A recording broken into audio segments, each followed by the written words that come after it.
Welcome back to another episode of BHAW Radio. I'm your host, Brian Rowan. We're at episode 87. No guest host on tonight. It's just myself, bringing on Coach Ward.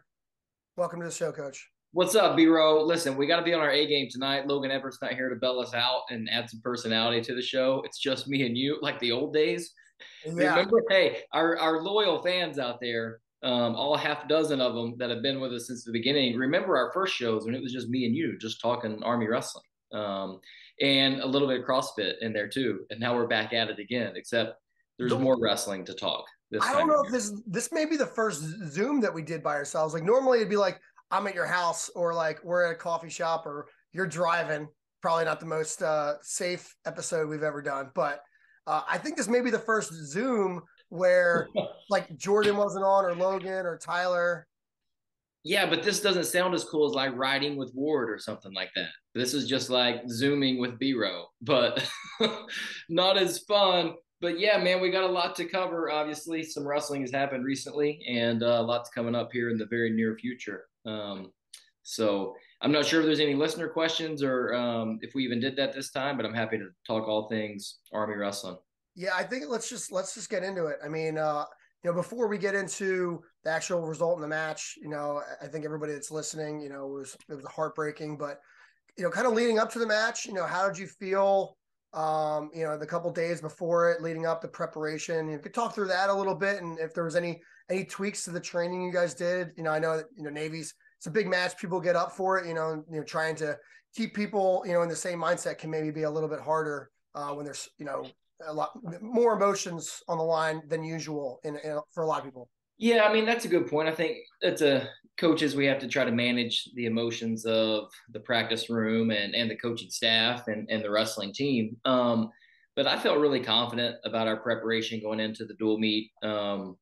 I mean, I really did. I think, we wrestled on Sunday, and I think by Thursday or Friday, I was just completely at peace with the preparation and whatever result was going to happen. Cause I was just very confident, that there was nothing else that we could have done to be more prepared. In hindsight, there's always more you can do. Especially when you see how things play out and you wish you maybe would have prepared for a couple more things, a little bit more. But no, I thought preparation was good. I felt really confident. I felt like our guys were confident, which is the most important thing. And I felt like we did, what we could do, and it was a hell of a dual meet. I thought our guys were prepared to wrestle really hard. I think it just showed there a couple instances they weren't maybe just really prepared to win. That's a tough lesson that for everybody to learn. Our guys that wrestled, most importantly, and it's the hardest lesson on them, but a lot you can learn and grow from too. But back to your question I thought preparation was on point. I felt really good about it. Awesome. Yeah. It looked like, I've been to a lot of Army wrestling matches, and this was, the guys, I don't know how prepared they were, in particular, but they just went out there. Everybody wrestled very tough. It looks like they all left it out there. At least, from where I could sit in the stands. I left there, a little obviously upset with just the situation. We'll get into some specifics, I'm sure, later, but I think starting off with Dalton, and I guess even before that, I know there was a specific plan in place, for trying, weight class to start at, and you could kind of talk through that. I saw an article written up, and so the way it works is you select a starting weight at weigh-ins, and if both coaching staffs agree to what weight you start at, then that's what weight you start at. If you don't agree, you flip a coin. The winner gets to either pick the starting weight class or pick odd or even choice. Almost every time the winner will select a weight class. We wanted to start at 160, we wanted to start at 157. I like having Nate start us off in dual meets. He wrestles really hard and he's a handful anytime, especially when you're fresh off the scales after an hour. I think they thought the same thing, which is why they wanted to start at 165 and let 157 be the last weight class. They won the toss. They chose 165. That's how it goes. But those are small things. Like you try to have a plan, but in the end, you have to wrestle the matches anyway, no matter what order they're in. So, but yeah, I started with that. And we started at 165, and Dalton got us started off pretty strong. I mean, I thought Dalton was really well prepared. We had spent a lot of time preparing for a few things in that match, and I think every single one of them happened. So he had to feel pretty confident about his preparation, and he wrestled like he was pretty confident when he was out there. Yeah, I mean, I regrettably missed the match. I was watching on Flow as I'm running into the arena. Stop! You were late. I won the youth wrestling tournament, and yeah, I it was not ideal. Zero. But I'm watching Flow, and the security guard as I'm running in, he's like, you better hurry up, you're on deck. You got your singlet on underneath. I was like, man, this guy's even got jokes. Yeah. Yeah. Oh, our guy in our parking lot attendant. He's the Yeah. best. Yeah. He's just full of jokes. He's the best. He smiles all the time, every time. But back to the dual meet. Yeah. I mean, yes, I got in there after, after Dalton's win. So it was yeah. Yeah. Dalton got a nice single leg and finished and put a good ride on the guy for quite a bit of riding time. So, yeah, good match by Dalton. Yeah. Moving on. I mean, Ben, in my eyes, it looked like he came out very strong, and emotions may have gotten the best of him at the end. He was going for a lot of things. That was like kind of where but I'm not the coach. No, I mean, I think Ben does what he does. When guys wrestle him back pretty hard, points start to open up. If you want to sit back and, like Ben was chasing bonus points there at the end. And I mean, he had the match wrapped up. I think we must have been leading by what, like 5 or 6? Would a takedown have done it? I think a takedown would have not at the end. The takedown before that would have done it because, but then he gave up 2 takedowns, off of kind of all his action. Yeah. So I mean, but that was a lot of effort on Ben's part. He did a good job. We count on him, and he's pretty consistent, and he wrestles. He's powerful and he wrestles consistently, and he's been wrestling really, really well lately. So, yeah, he did a good job. I thought bonus points would be important in this match, or could be important, but I thought you would need bonus points in all 3 matches where you're pretty heavily favored. I didn't think one major decision was going to really make or break the dual meet. I thought, like obviously if you get into like tech fall or pin territory, then it could be pretty big. I mean, I was pretty confident we could get bonus points in at least one weight class, and we'll get to 25, I'm sure, in a second. And Bergen ended up getting it done. But yeah, Ben was chasing bonus, did a good job. Can learn a little bit from that. The guy's kind of scrambly and squirrely, and which wasn't a surprise. But yeah, Ben did a good job. And then at 84, Saham, a pretty good effort. I thought we were really well prepared for the guy. Sam did a great job on bottom. Didn't let the guy shorten the match by riding him, which he's rode us in the past. I think maybe the last 3 times we wrestled him. So Sam did a really smart job there. Just got in on a couple positions and wasn't able to finish. The guy's got strong hips and he's hard to finish on, which again is not a surprise because we've coached that up, and just have to make a couple adjustments on those finishes, and he has a chance to finish them. But you have to do it out there in competition. You can't do it, on the whiteboard afterwards. So it was a good bout, in position to be able to win that one late. Just didn't quite get it done. Yeah, it looked like. I mean, it was definitely closer than it has been in the past. Well, yeah, I mean, their guy was ranked 33rd in the country. It's not like we're wrestling the number 10 guy. The guy's ranked 33rd.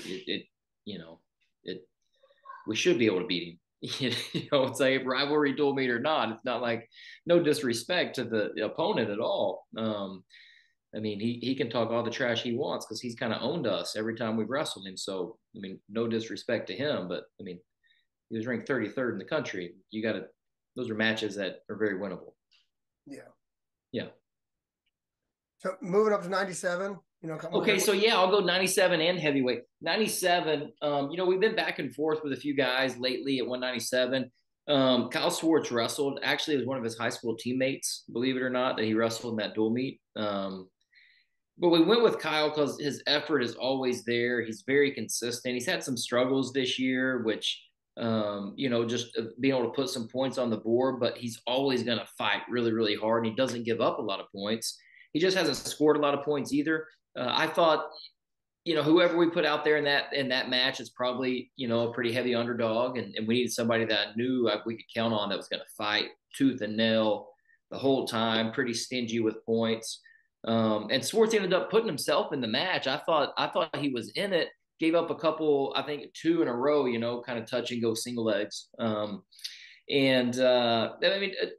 good effort. He did what he needed to do at the end of the match when it was out of reach by not giving up anything big, and a good effort. And really kind of the same thing at heavyweight. Their heavyweight has kind of grown and developed into a pretty good guy. He's ranked in the top, 20, 25. And we have a true freshman there with Cole Hopper out there. And Cole Hopper's been on and off this year. He's been battling some injuries, so he hasn't had a lot of consistency. But, Cole Hopper looked a lot better last week than he did the week before. And it's just, that's how quickly you can improve when you finally get some consistent training in, which he just hasn't had the time to do this year because like I said, he's dealt with some things that have slowed him down a little bit. But those are tough matches. You would like to be able to steal something at 97 or heavyweight, somebody be a hero there, and it just didn't happen at those weight classes. And then, you move on.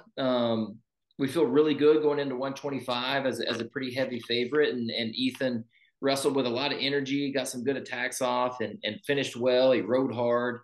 Wasn't able to pick up a turn, but I think he got a major decision just with takedowns. Is that right? He had no turns, maybe no stall calls either. Did Ethan get a stall call? I don't think so. Yeah.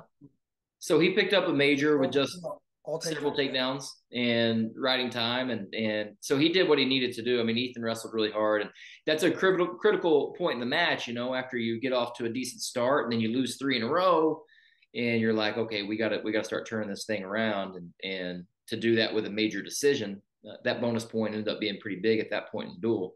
So, yeah. You guys put together a pretty cool little clip of him. You guys put on social media, kind of putting together the whole match.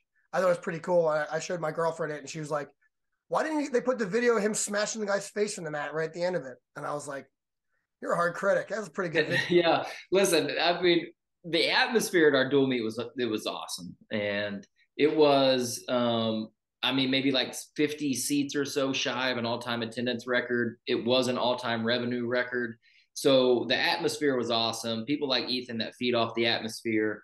He loved it. The media team did a good job chopping up and making those videos. So that was cool to look back and see some of those highlights. And like I said, you don't have highlights if you don't have guys that go out there and score points. So good job on Ethan Bergen going out there and get a major decision in his last dual meet of the year. Yeah. Yeah, 33. Okay, so 33 was a rematch. Richie and their guy who had wrestled at the Soldier Salute tournament. It was an overtime match. This time we got clipped right there at the end. I think we were in it. That's one of those matches where, before the dual meet, you look at 33, 57, 65, 84, and those 4 matches are probably the dual meet, considering it, if everything else kind of goes the way it's supposed to. Those 4 matches those are the dual meet. And it ended up, that ended up proving true. But we had our chances there at 33 where Richie's done a good job at getting himself back to a good spot mentally, and he competed really hard. He was in it the whole time, and maybe just a little lapse in focus right there at the very end of his match. And obviously it cost. And like, man, he's not happy with that, and that burns and that stings him, and that can make him a lot better. Sometimes those things happen to you in competition, and it's like you never forget them, which is a good thing. You don't want to forget that because you don't ever want it to happen again. So it's not a good thing that it happened, but it's a good thing that you won't forget it. So tough match there, and had a couple opportunities to convert on some single legs, and maybe ran out of time at the end of one period, if I remember right, and then stalemated on the edge on another, and just gotta clean things up, and we've been working on that since. 141, Sanchez and Coderhant. Man, I was confident with Julian too, and I mean their guy's tough and very strong and competes hard. He does. You were able to get to him a little bit and just, not able to convert on a couple different positions. And the guy was able to counter us once and I think got to us another time. So, yeah, they were a favorite in that match, but I wouldn't have considered it an upset in my mind if Julian was able to win it. But, a tough match for sure. 49. We decided to go with Trey McDaniels there because Trey's pretty dangerous, good on top. Thought he could be able to control the match there on top, which he did. He got some good takedowns and controlled a large portion of the match, because he's a tough rider. He can turn too. So it's not like he just lays on top of you. He can turn. So for a freshman like Trey to go out there and that's a must win match. If you lose that match, the tournament's over. So for a freshman to go out there and get that done in that type of situation, really good. And Trey's capable of a lot more than he showed there too. So we got to keep bringing more and more out of him. And that sets up, the last match of the night, which whoever wins that match is going to win the dual meet at 157. Yeah. So, I mean, kind of walk us through the match a little bit. I know there's some painting points with some refereeing. I mean, I think credit to Flo, did a good job putting the whole clip up of pretty much the highlights of, 4 different shots that Lucas had. The biggest thing that stood out to me is like there's no stall calls, against Cernigley the whole match. Yeah. Yeah. I mean, I don't want to get too much into the officiating because we had chances to win other matches, and we had chances to convert on some positions in that match, and Nate was very aggressive like he always is. Got it, but I mean, we knew Cernigley was going to be really tough. We got a lot of respect for him. He's a tough competitor, and knew it was going to be a tough match. But not being able to convert on a number of single legs, and 2 of them being stopped, I thought was kind of weak. I mean, we got stopped on a single leg earlier in the match that was pretty soft, and then the ref just absolutely froze there at the beginning of the third period. Is what happened. It's like it reminds me a lot of the Jordan Oliver takedown, that he had on Stieber in the NCAA, where the ref just froze and like he didn't call it, so now he can't call it. I think that's what happened in that match. I mean, there's no other reason that you let them lay in the same position for 19 seconds and then call potentially dangerous. I mean, he didn't even call stalemate. He called it potentially dangerous after 19 seconds in the same position. But then we're in position to score again. So I mean, we had opportunities. I was so proud of Nate, man. Like really proud of him, the way he competed. He wrestled his ass off, and he always competes like a fucking warrior. He did a really good job. We were really proud of him. Hate it for him that's the last match that people remember because he wrestled his ass off and it just didn't go his way. So nothing for him to be ashamed about. It's just, I mean, it was a hard fought dual meet. We had some opportunities to win, and to win those kinds of dual meets, you need to be able to capitalize when you have opportunities, and we didn't do that. Yeah, well, if it's any consolation, I know it's not, but the internet's on his side. No, it's not. And it doesn't matter. I think what matters is you can learn a lot from that match, and that could be a rematch coming up in about 10 days from now. So that's what has to be important. It's not, I mean, look, you're going to get some calls go your way. Some calls aren't going to go your way. That's how wrestling and life is going to happen. You take it, you realize you had opportunities, and you want to take ownership of your own performances, and whether they're really good or whether they're not what you wanted. And then that's how you move forward. But if you spend time talking about officiating, then you'll never get much better. Yeah. So I guess moving forward from there, like what's the message to the team immediately following the match? How, the next couple days afterwards, talk us through that a little bit as we're gearing up for EIWA is getting the team back on board. Yeah. I mean, I thought, message is it's hey, look, when you wake up tomorrow, you're 0-0 on the season. And if you get an opportunity to compete at the EIWA tournament, we can get into our lineup there if you want. But when you get an opportunity to compete, you're fighting for your season every time you're out there on the mat. So that's the message is it's a hard thing to do to go ahead and recenter after such an emotional competition, but you have to do it, whether you win it or whether you come out on the other end. You have to be able to recenter and move forward and go fight for your season. So that's the message is, keep your heads up. We're looking forward right now. You're 0-0 on the season when we wake up tomorrow morning, and we need to act like we have something to prove when we go to the EIWA tournament. And I've been pleased with the response that we've seen in the wrestling room since. Good to hear. So I guess, yeah, getting in, is the lineup set for EIWAs? Yeah, are you able It to? is. Yeah. I mean, barring anything unexpected, injuries, whatever things could happen. But I'll just go 25 to heavyweight. Bergen and trainer's our guy at 33. Sanchez, 41. Trey McDaniel at 149. Luquez, 57. Harkins, Pazook, Sam. We're gonna go with Danny Lawrence at 197. And Cole Hoffer at heavyweight. So one of those weight classes, we did a wrestle off at 197, and the others, I thought were so close, and there's some other factors that go into it that we had to make a decision of who to go with. But I mean, I'm very confident in the guys that we're sending, and if somebody, God forbid, gets hurt and somebody else has to go in, I'll be really confident in them too, because I think we have a very consistent, solid depth in our lineup right now. But yeah, that's the lineup that we're going to send, that we're planning on sending to the EIWA tournament. Awesome. So fresh off of the press, the allocations came out this afternoon. Yeah. We're able to take a look at that and kind of, the brackets aren't set for EIWAs, but EIWA, they see the top 8, or at least rank the top 8. I'm not sure.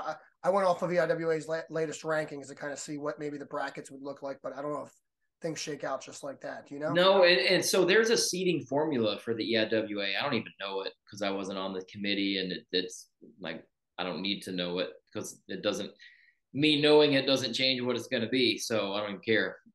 We just try to have the best season you can and put your guys into the tournament and go scrap it out. So, no, there's a seeding formula, and there's very little voting or anything that happens with seeds now.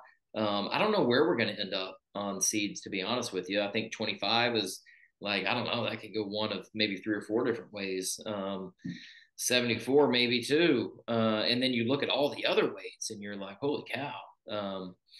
I mean, I know some people that will be in front of and some people will be behind, but there could be some wiggle room there at a few weights. I mean, the allocations. So for our listeners, here's how it works. The NCAA releases allocations for every conference at all 10 weight classes. So we found out today, like, here is, if you place in one of these top whatever spots at this weight class, you are going to the NCAA tournament, guaranteed.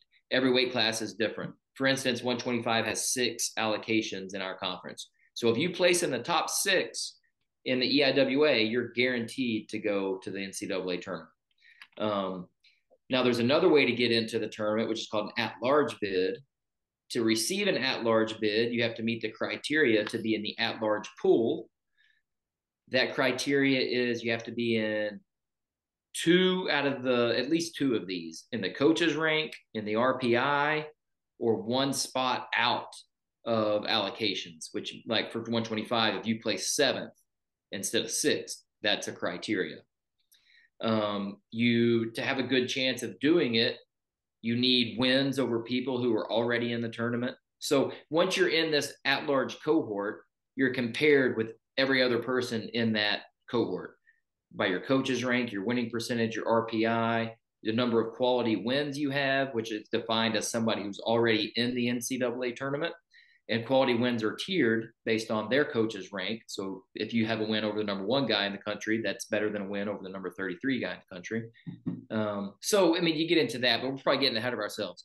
What the allocations mean is that you know what you have to do at your conference tournament to go to the NCAAs. That's what it means. Yeah. So, just looking at what going weight class by weight to see where we stack up. Okay.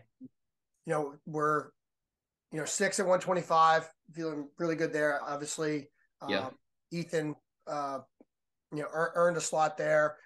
EIWA rankings have him 6th, but I think I don't know how that's going to shake out. Yeah, I don't like it. Yeah, I mean, who knows? He goes in as a 6th seed, and he's pretty dangerous 6th seed. So, I mean, whatever. Who cares? 6th seed, 5th, 4th. It doesn't freaking matter. Like, he's not going there to get 6th. So he's going there to win the tournament. And then, yeah, let's run through. So we have 6 at 25. What about 33?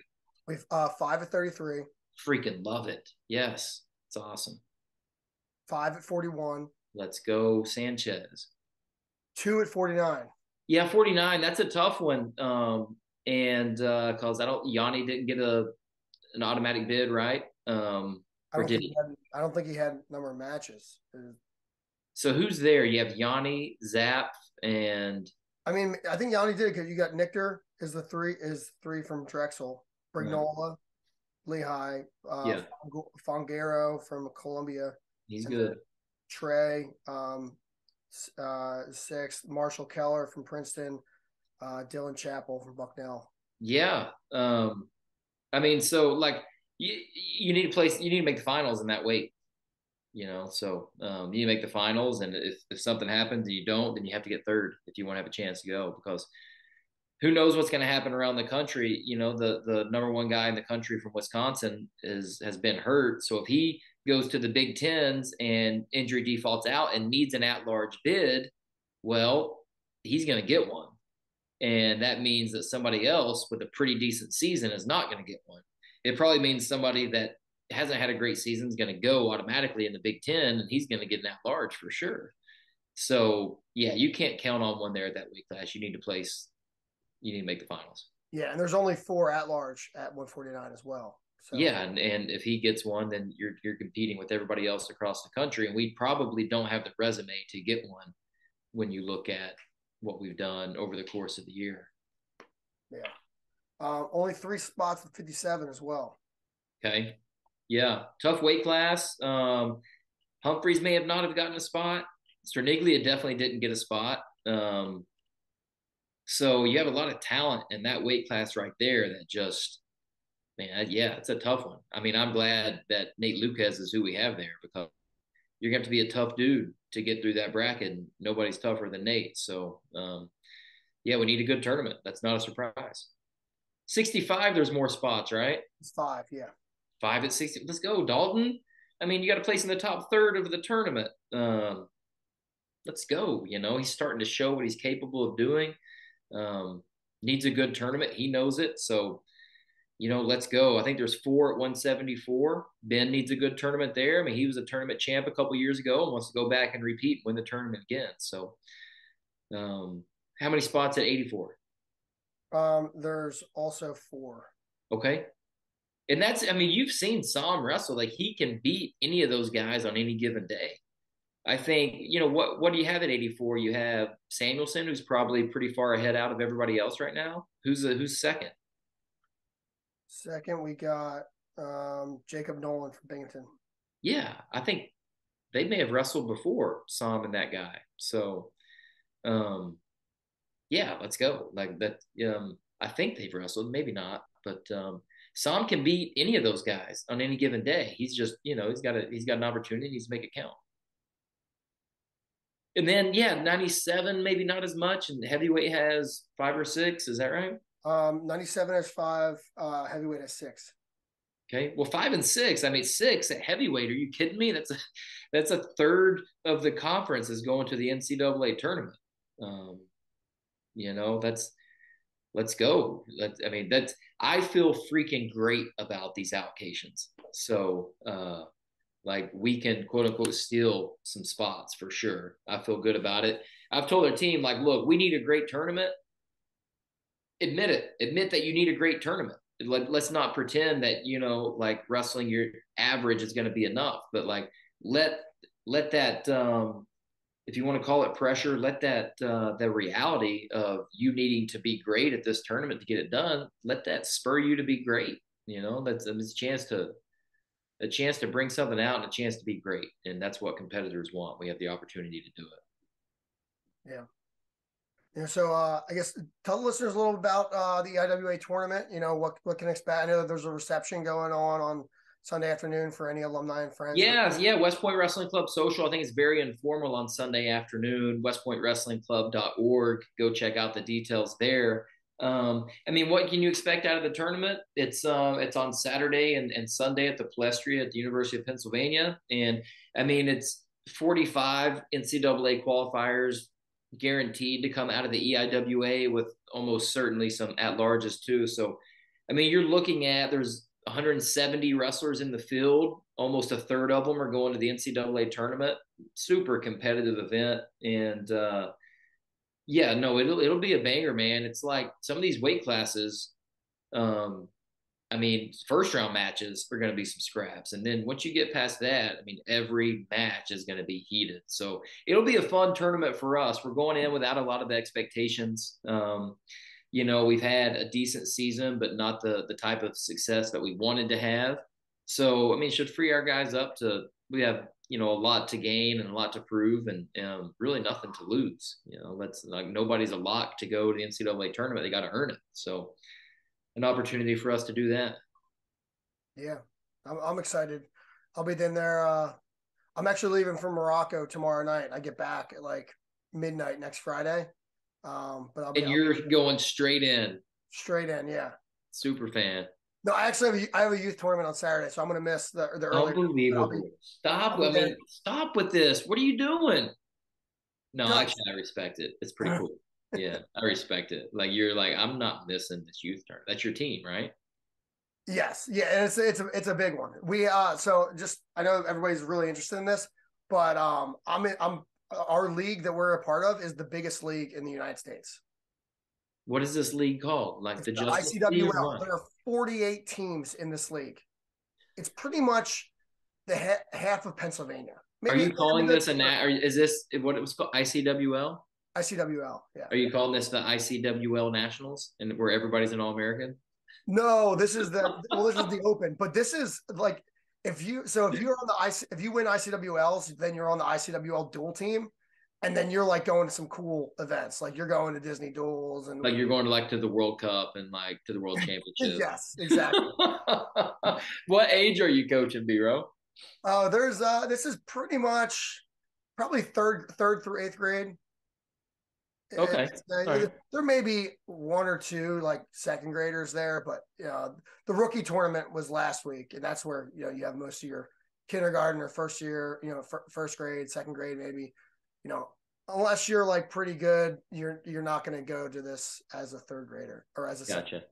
Okay. You're going to get smacked up. But well, we got work to do at my house then, man. I got a second grader next year, so we got to get him wrestling in some tournaments. So we got to get trained up before we go to ICWLs as a third grader, huh? We got some work to do. Talk about pressure. Now you're putting the heat on us. We got to get ready. I was saying Holt's he's really loving it now. He's like, he's there. Holt's loving it now. Yeah. Like he's always wrestling at home now, and he's wrestling in the basement. He doesn't know what he's doing, like he knows a little bit. But he's learning like the names of moves and stuff, and Hank likes to wrestle with him too. Margot's been going. Like the kids we had our last youth club practice last night, so the winter session was great. It was over 20 kids. We were doing it 2 nights a week for an hour. Coach Overheiser was running it, and me and Major McGinnis or Lieutenant Colonel McGinnis now we're there for support. But hey, speaking of Lieutenant Colonel McGinnis and our PA guy from that announced on Flow, they got rave reviews. Oh yeah, I didn't realize that was them. Like, yeah, people were asking, like, who are these commentators from Flow? Like, they need to be there more. Nope, these were not Flow guys. No, that was our guy. That was the same guy that does hockey games for us, and I guess some other events. But he was electric on the mic. It was unbelievable. It just goes to show you don't have to know everything about the sport but you have to be excited about it. You just have to scream really loud. My guy was awesome. I'll be honest, I haven't watched the dual meet. I need to, but I haven't watched it yet. But I saw the clips, and it reminded me of when like Reese Humphrey hit like an illegal move or like some kind of back arch thing in a Hofstra match. Yeah. And Peter went like like he like freaked out. It reminded me of that. This is the West Point Bader on the mic. Yeah. So man, it's an exciting time of year. Scott Green's in California right now recruiting. I'm going to national preps tomorrow, so I'll be there to watch that on Saturday. And we come back, and then it's EIWA tournament and more recruiting, and then to the NCAA tournament. So an exciting time of year. And like I said, I love I don't know what the draws are going to be. Who cares? But I love the way the allocations came out. We knew, for the last few weeks, we're going to have to wrestle really well at the tournament. We're excited. We're going to be prepared to do it. And hopefully our guys go out there and execute and back it up. Awesome. Well, yeah, it kind of wraps things up. We were pretty concise. We didn't get on many tangents. I didn't talk any CrossFit yet. I haven't talked to any Peloton or golf, and I'm not going to. Yeah, we got all end of the season. We're going to stay focused through the end of the year. But Coach, I appreciate you coming on. There's a lot of good information. I'm really looking forward to EIWAs. We'll catch up after that. So yeah, man, let's go. Be good and be HAW. Be HAW. Thanks for tuning in to the BHAW radio show.